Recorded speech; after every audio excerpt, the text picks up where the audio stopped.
இந்த ஒரு அமைப்பை ஆயிரவர்கள் ஏற்படுத்தி இருக்கிறார்கள். எனவே இன்றைய நாளில் கூட எந்த வயதில், குறிப்பாக 15 வயது முதல் 22 வயது வரை இருக்கக்கூடிய எல்லா இளைஞர்கள் மற்றும் இளம் பெண்களுக்காக, நமது மகை சார்ந்த பிள்ளைகளுக்காக சிறப்பாக நாம் ஜெபிப்போம். அவர்கள் நன்றாக படிக்க வேண்டும்.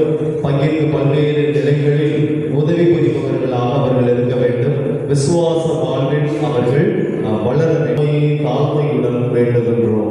ஆண்டவரே, உமது நாளாகி இன்று உமது அருள் காவலை பெற விரும்புகின்றோம். வாழ்வழிக்கும் உமது அருளின் ஒன்றினை எங்கள் புதுப்பி தருளும். இந்த தண்ணீரினால் எங்கள் உள்ளத்தையும் உடலையும் தீமை அடைந்து நிறுத்தும் காத்தருள்வீராக. இவ்வாறு நாங்கள் தூய இருதயத்துடன் உம்மை அணுகி வரவும் என்று இறைவாக்கினர் எலிசா வழியாக கற்பித்தீர். உமது படைப்பு பொருளாகிய இந்த உப்பையும் பரிவிரகத்துடன் புனிதப்படுத்தியருளும் உம்மை தாழ்மையுடன் வேண்டுகின்றோம். ஆண்டவரே, உப்பு கலந்த இந்த தண்ணீர் பிரிக்கப்படும் இடமெல்லாம் தீயோடின் தாக்குதல் அனைத்தும் தோல்வியுறச் செய்வீராக. உம் தூய ஆவியாரிடம் உடனிருந்து எங்களை இடையராக காத்திட வேண்டும் என்று எங்கள் ஆண்டவராகிய கிறிஸ்து வழியாக உம்மை மன்றாடுகின்றோம்.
தங்களை தாழ்த்து ஒரு விடுதல் முகில்களை ஊடுருவி செல்லும். நீதிமான்களுக்கு கைவிடாத காக்கும் ஆண்டவரே, அன்பையும் நீதியையும் உணர்ந்தவர்களாய் கடவுளின் வார்த்தைகளை ஏற்று ஆண்டவரின் விருப்பத்தை அறிந்து தங்களை தாழ்த்துவோரின் வேண்டுதல் முகில்களை ஊடுருவி செல்லும். சீராக்கின் ஞான நூலில் இருந்து வாசகம். அதிகாரம் 35. இறை அருள் வார்த்தைகள்.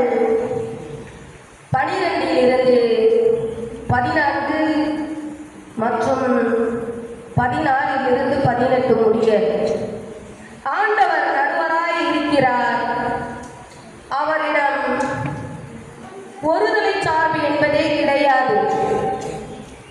அவர் ஏழைகளுக்கு எதிராக எவரையும் ஒருதல சார்பாய் ஏற்க மாட்டார். தீங்கி இழைக்கப்பட்டோரின் மன்றாட்டை கேட்பார். கைவிடப்பட்டோரின் வேண்டுதலை புறக்கணியார். தம்மிடம் முறையிடும் கைம்பெண்களை கைவிடார். ஆண்டவரின் விருப்பத்திற்கு ஏற்றவாறு பணி செய்வோம்.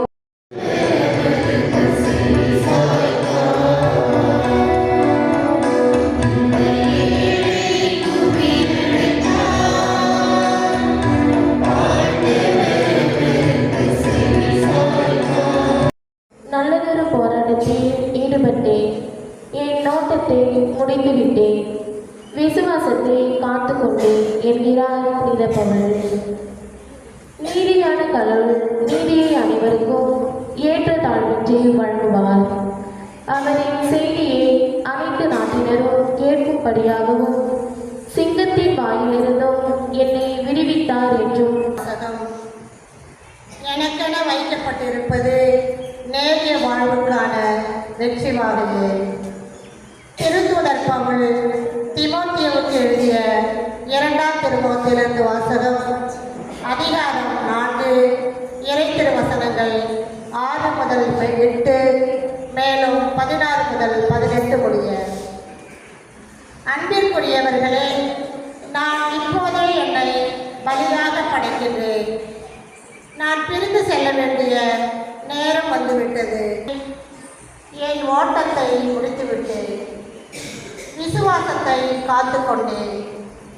இனி எனக்கென வைக்கப்பட்டிருப்பது நேரிய வாழ்வுக்கான வெற்றி வாகையே.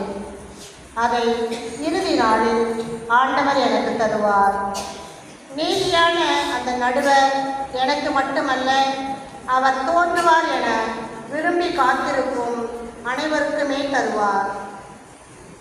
நான் முதன்முறை வழக்காடிய போது எவரும் என் பக்கம் இருக்கவில்லை. எல்லோரும் என்னை விட்டு அகன்றனர். அக்குற்றம் அவர்களை சாராதிருப்பதால்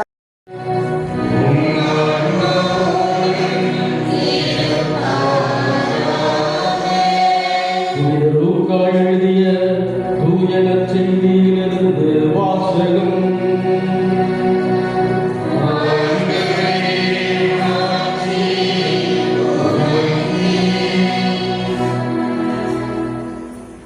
பிரிவு 18 அருள்வாக்குகள் 9 14 வரை. அக்காலத்தில் தாங்கள் நேர்மையானவர் என்று நம்பி மற்றவர்களை இகழ்ந்து ஒதுக்கும் சிலரை பார்த்து இயேசு இந்த உவமையை சொன்னார். இருவர் இறைவனிடம் வேண்ட கோவிலுக்கு சென்றனர். ஒருவர் பரிசேயர், மற்றவர் வரி தண்டுபவர். பரிசேயர் நின்று கொண்டு போன்ற மற்ற மக்களைப் போலவோ இந்த வரி தண்டுபவரைப் போலவோ இல்லாதது பற்றி உமக்கு நன்றி செலுத்துகிறேன். 10 ஒரு பங்கை கொடுக்கிறேன். ஆனால் வரி தண்டுபவர் தொலையில் நின்று கொண்டு வானத்தை அண்ணாந்து பார்க்க கூட துணியாமல் தம் மார்பில் அடித்துக் கொண்டு, கடவுளே, பாவியாகி என் மீது இறங்கி எழும் என்றார். இயேசு பரிசேயர் அல்ல, வரி தண்டுபவரே கடவுளுக்கு ஏற்புடையவராகி வீடு திரும்பினார். ஏனெனில் தம்மை தாமே உயர்த்துவோர் தாழ்த்த பெறுவர், தம்மை தாமே இயேசுவுக்கே நன்றி. மரியே வாழ்க, மரியே வாழ்க. அல்லேலூயா. எப்படி நான் ஜெபிக்க வேண்டும், எதற்காக ஜெபிக்க வேண்டும், கற்றுத்தாரும் ஆவியானவரே. பழவும் எப்படி நான் ஜெபிக்க வேண்டும், எதற்காக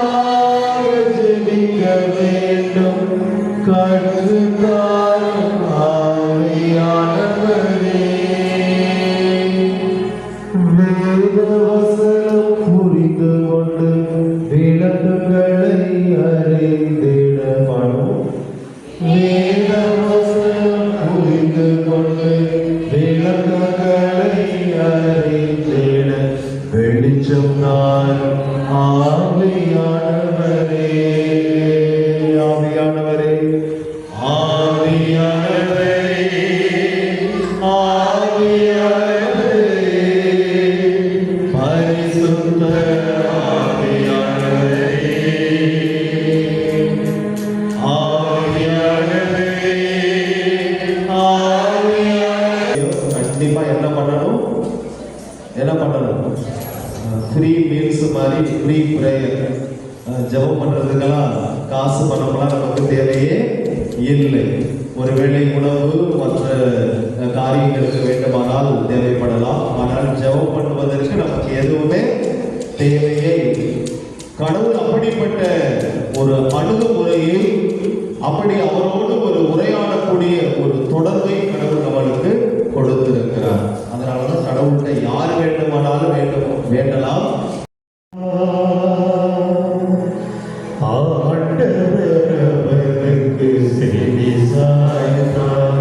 கரங்களை விரித்து பாடுவோம்.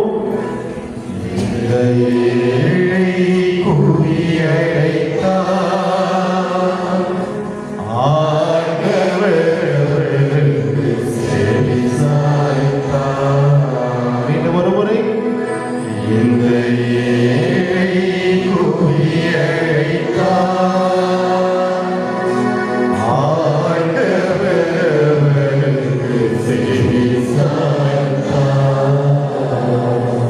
எழுந்திருந்து நம்முடைய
இவ்வாறு எங்கள் ஆண்டவர் இயேசு கிறிஸ்துவின் உடல் இரத்தமாக எங்களுக்கு இவரை மாறுபடவாக. அவர் பாடுபட உளம் கணித்து நம்மை கையளித்த போது அப்பத்தை எடுத்து நன்றி செலுத்தி அதை விட்டு தம்முடைய சீடர்களுக்கு அழைத்து அவர் கூறியதாவது: அனைவரும் இதிலிருந்து பெற்று உண்ணுங்கள், ஏனெனில் இது உங்களுக்காக கையளிக்கப்படும் என் உடல்.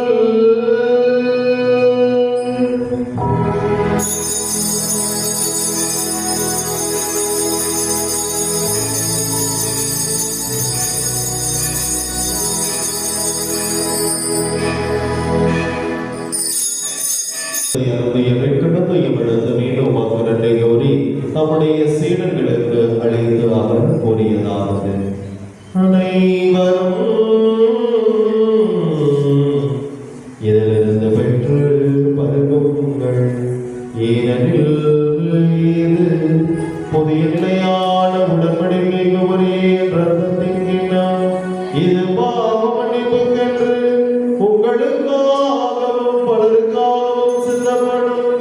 இதையும் நினைவாக செய்யுங்கள்.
கொண்டிருக்கும் எங்களின்